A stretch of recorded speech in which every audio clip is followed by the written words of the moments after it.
Hello students, हम यहाँ पर आपके साथ डिस्कस करेंगे एक बहुत ही important topic, that is networks. वैसे तो ये टॉपिक सभी को पता होता है कि भाई सिग्नलिंग क्या है, मोबाइल के टावर क्या होते हैं, सिग्नल मोबाइल में नहीं आ रहे हैं, कनेक्टिविटी नहीं है, मेरे मोबाइल में देखो फोन कनेक्ट नहीं हो रहा। ये सब बातें हम डेली रूटीन में करते हैं, लेकिन फिर भी इस टॉपिक के पीछे की जो टेक्निकलिटी है वो हमें कभी कभी नहीं पता होती। और यूपीएससी जैसे एग्जाम जब होते हैं और क्वेश्चन आता है तो हम कहीं ना कहीं कंफ्यूज हो जाते हैं। तो ठीक है, मैं थोड़ी सी इसकी डिटेलिंग आपको बताऊंगा। इतनी डिटेलिंग काफी रहेगी जब एग्जाम के लिए आप बैठेंगे तो सबको पता है 1G, 2G, 3G and 4G। I think so यहां तो कंफ्यूजन नहीं होगा। और G का मतलब जनरेशंस होता है, और इनमें चारों में सबसे अच्छा कौन सा है? 4G। ये भी बात हम सबको पता है। तो G का मतलब जनरेशन है, और 1G जब पहली बार हमारी कंट्री में आए तो वहां पर सिर्फ वॉइस की बात करी गई कि भाई एक आदमी दूसरे आदमी से फोन पे बात कर सके, इतना ही हमारे लिए काफी था।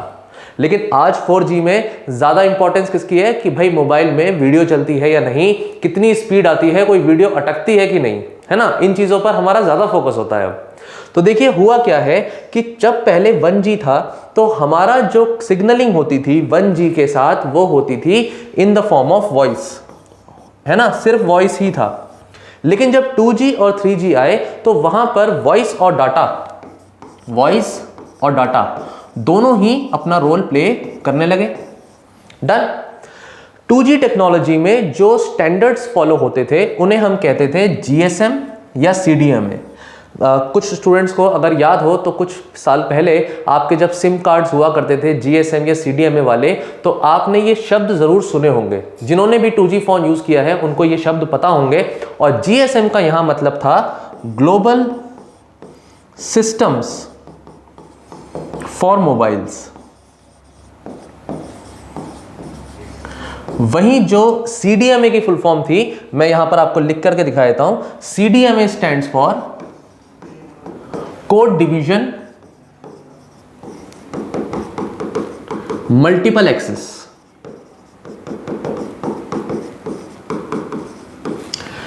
वैसे तो फुल फॉर्म की जरूरत नहीं है, बट ये पता होना चाहिए कि ये कुछ स्टैंडर्ड्स थे जो फॉलो होते थे। और सिम कार्ड आपकी GSM है या CDMA, इस पे डिपेंड करती थी बहुत सारी चीजें।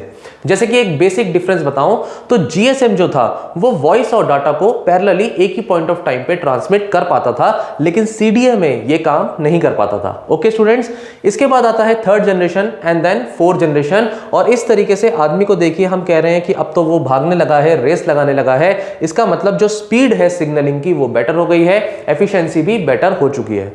इसे मैं समझाऊंगा एक इलस्ट्रेशन से, तब आपको शायद अच्छे से समझ में आए कि लेट अस सपोज ये आपका क्या है, मोबाइल है, और बीच में आपके क्या आ जाते हैं, बड़े बड़े टावर्स, है ना। इस तरीके से टावर्स हैं।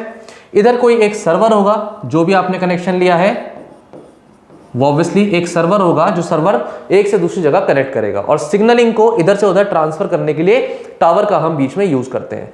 तो जब हमने बोला कि 2G और 3G, तो 2G और 3G में वॉइस अलग जाती थी और डाटा अलग जाता था। तो वॉइस अलग ट्रेवल करती थी और डाटा को ट्रांसमिट करने का जो तरीका था वो अलग था। डाटा ट्रांसफर के लिए जो लैंग्वेज यूज होती थी वो बाइनरी लैंग्वेज थी। बाइनरी क्या होता है? बाइनरी लैंग्वेज कोड लैंग्वेज होती है, और उसमें 0 और 1 की फॉर्म में ये लैंग्वेज डाटा को ट्रांसफर करती थी। सिग्नलिंग इस फॉर्म में जाते थे। अब ये लैंग्वेज तो आपको सीखने की जरूरत नहीं है, यहां पर बस पता होना चाहिए कि वॉइस और डाटा सेपरेटली यहां पर टावर तक जाते थे, टावर से सर्वर तक, और सर्वर से किस तरह से किसी दूसरे फोन मोबाइल से आपको कनेक्ट करते थे। बट जब ये वॉइस और डाटा अलग अलग ट्रेवल करते थे तो इसमें इशू यही आता था कि यहां पर कभी कभी कॉल ड्रॉप्स होती थी, वॉइस में क्लैरिटी नहीं थी, कभी कभी डाटा जो जा रहा था वो डाटा भी सिग्नलिंग अच्छी नहीं दे रहा था, और हमारे को हाई स्पीड इंटरनेट नहीं मिलता था।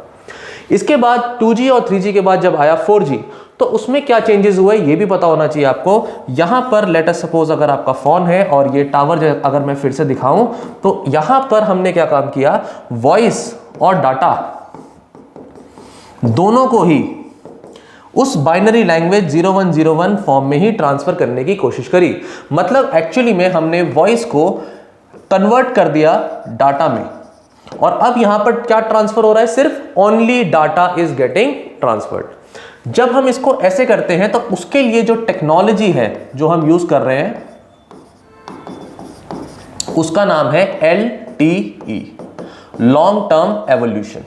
ओके, और उसमें भी अगर हम वॉइस को कन्वर्ट कर दें तो आ जाएगा वॉइस ओवर LTE, है ना। डाटा को ट्रांसफर करने की technology LTE, long term evolution, और वॉइस को जब कन्वर्ट कर देंगे तो हम लिख देंगे VOLTE, voice over long term evolution. इसे हम इस पर्टिकुलर स्लाइड से समझने की कोशिश करते हैं फिर से कि 1G में आया सिर्फ वॉइस, 2G और 3G में वॉइस भी है, डाटा भी है, but they both are travelling separately.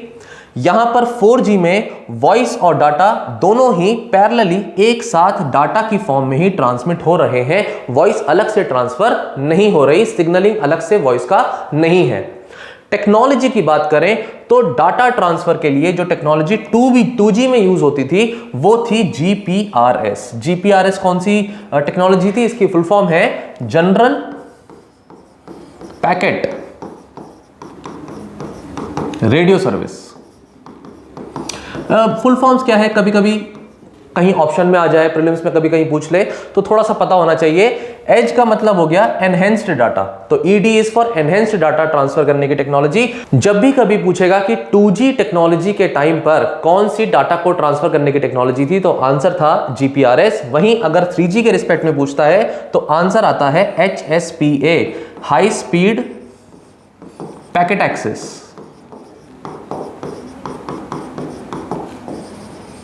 ठीक है स्टूडेंट्स, ये आपका हो गया 3G के रिस्पेक्ट में। एंड 4G के रिस्पेक्ट में पूछे कि डाटा ट्रांसफर की टेक्नोलॉजी क्या है, मैंने फिर से बता रहा हूं यहां पर LTE, लॉन्ग टर्म एवोल्यूशन, और वॉइस को भी हम क्या कर रहे हैं, कन्वर्ट कर रहे हैं डाटा में। उसे करने के लिए जो टेक्नोलॉजी है वो है वॉइस ओवर LTE। ये मैंने बात यहां पर लिख दी है कि voice over long term evolution एक हाई स्पीड वायरलेस कम्युनिकेशन है। इसलिए हम कहते हैं कि जब 4G हम यूज करते हैं तो बहुत ही high quantity of the data flow होता है, इजीली एक्सेसिबिलिटी होती है मल्टीमीडिया की, और जब हम फोन पे बात भी करते हैं तो भी कॉल ड्रॉप चांसेस कम होते हैं, आवाज ज्यादा क्लियर आती है और हमें बेटर साउंड प्रोड्यूस होती है।